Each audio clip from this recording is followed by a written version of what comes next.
কিয়ামতের আগে যে মালহামার যুদ্ধ হবে, তখন রাসূল সাল্লাল্লাহু আলাইহি ওয়াসাল্লাম বলেছেন মালহামার যুদ্ধের সময় মুসলমানদের ফুস্তাদ বা তাবু হবে, শিবির হবে এই ফিলিস্তিনের দামেস্কের পাশে আল গৌতা নামে এক জায়গা আছে, ওই গৌতাতে। এবং ঈসা আলাইহিস সালাম এসে যে দাজ্জালকে হত্যা করবেন সেটা ওই শামে। ফিলিস্তিনের বাবুল লুদ এখনো একটা জায়গা আছে, ওই জায়গাটার নাম এখনো বাবুল লুদ, ওখানে তিনি দাজ্জালকে হত্যা করবেন।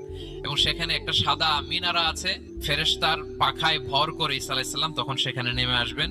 ওই ফিলিস্তিনের ওই শাম দেশের ওই মিনারার পাশে তিনি এসে পৃথিবীতে তিনি নুজুল করবেন, নুজুল ঈসা আলাইহিস সালাম। যেখানকার বেথলহামে ঈসা আলাইহিস সালাম, জেসাস ক্রাইস্ট তিনি জন্মগ্রহণ করেছেন, ঈসা আলাইহিস সালামের জন্মস্থান। তাহলে তিন জাইতুনের শপথের মাধ্যমে মূলত আল্লাহ তাআলা ঈসা আলাইহিস সালামের জন্মস্থানের শপথ করেছেন, কারণ সেখান থেকে ওহী বিচ্ছুরিত হয়েছে, ওনার কাছে ইনজিল নাজিল হয়েছিল।